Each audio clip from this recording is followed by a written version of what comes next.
अभी मैंने आपको वीडियो बनाकर बताया था कि किस प्रकार यूएसए और यूरोपियन यूनियंस के बैंक धाराशायी हो रहे हैं और उन बैंक्स के फेल होने से वर्ल्ड इकोनॉमी पर क्या इफेक्ट आएगा। और इसी खबर के बाद अब एक ऐसी खबर आ रही है जो कि बहुत भव्य है, जिसे सुनकर आपका दिल गदगद हो जाएगा, आप खुशी से झूम उठेंगे। दरअसल ये रिपोर्ट है सेंट्रल बैंक्स इंस्टीट्यूशन की तरफ से और ये रिपोर्ट बताती है कि दुनिया के बैंक्स किस तरह परफॉर्म कर रहे हैं। ये रिपोर्ट ये देखती है कि दुनिया के तमाम देशों के तमाम सेंट्रल बैंक्स किस प्रकार काम कर रहे हैं और उनकी वर्किंग को एनालाइज करके उनकी पॉलिसीज और स्टेप्स को मेजर करके वो हर साल ये एक रिपोर्ट पब्लिश करते हैं और हर साल ये 2 अवार्ड की घोषणा करते हैं, एक central bank of the year और एक गवर्नर ऑफ द ईयर। और आपको जान के बहुत खुशी होगी, बहुत ज्यादा उल्लास होगा कि पूरे दुनिया के best governor of the year है शक्तिकांत दास, जो कि आरबीआई के गवर्नर हैं। और इस रिपोर्ट में ये बताया गया है कि आरबीआई ने किस प्रकार इंडिया की इकोनॉमी की बागडोर संभाली और पैंडेमिक जैसे कठिन समय में इंडिया की इकोनॉमी को न सिर्फ संभाल कर रखना बल्कि पॉजिटिव ग्रोथ दिखाकर एक हरक्यूलियन टास्क अचीव करवाने से लेकर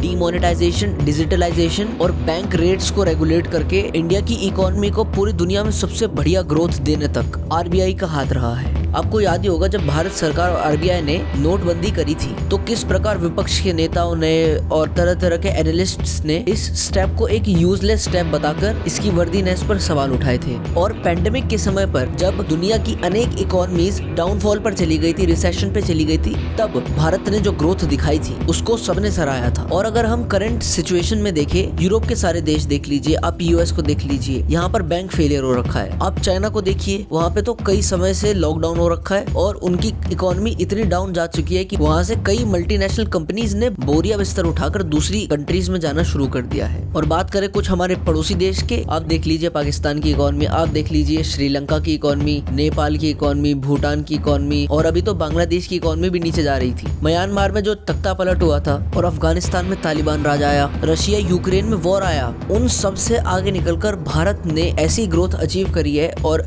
ऐसी प्रोजेक्शन दिखाई है आने वाले समय में कि दुनिया के सारे एक्सपर्ट्स, सारे नेता, सारे एनालिस्ट हैरान हैं। अब बताइए इन पहाड़ जैसे लक्ष्यों को अचीव करके जो भारत ने ग्रोथ दिखाई है उसमें आरबीआई का सबसे बड़ा हाथ है और इसके लिए आरबीआई के गवर्नर शक्तिकांत दास जी को पूरा क्रेडिट जाता है। अब आप पूछेंगे कि वीडियो शुरू होने पे मैंने 2 अवार्ड्स के बारे में बताया था, एक गवर्नर ऑफ द ईयर और एक central bank of the year, लेकिन मैंने तो सिर्फ गवर्नर के बारे में बताया, सेंट्रल बैंक का क्या हुआ? तो दुनिया का सबसे बेस्ट सेंट्रल बैंक का अवार्ड दिया गया है यूक्रेन के सेंट्रल बैंक। उन्हें ये अवार्ड इसीलिए मिला है क्योंकि जो अभी सिचुएशन है, करंट सिचुएशन है, वॉर की सिचुएशन है, उसमें यूक्रेन ने जो अपनी इकोनॉमी को बैंकरप्सी से बचाया है और अपनी इकोनॉमी ठप नहीं होने दी, उसके लिए उनको central bank of the year का खिताब मिला है। हालांकि इस रिपोर्ट में ये भी बताया है कि उनको पूरी दुनिया भर की इकोनॉमी से मदद मिलती रही है आर्थिक तौर पे और उन्होंने इस फंडिंग को अच्छे से सर्कुलेट कराया है जिससे बहुत कम करप्शन हुआ है, तो इसी रेगुलेशन की वजह से उनको ये अवार्ड मिला है। इंडिया ने ये best governor of the year का खिताब दूसरी बार जीता है, इससे पहले 2015 में रघुराम राजन जी ने जीता था। तो इस रिपोर्ट में ब्रीफली इतना ही था। ऐसी तमाम रिपोर्ट्स पर वीडियोस देखने के लिए इस चैनल को सब्सक्राइब करिए, क्योंकि अभी हमारा चैनल मोनेटाइज हुआ नहीं है, तो हम निस्वार्थ भाव से आपकी सेवा कर रहे हैं, तो आप भी हमारी थोड़ी सी मदद कर दीजिए।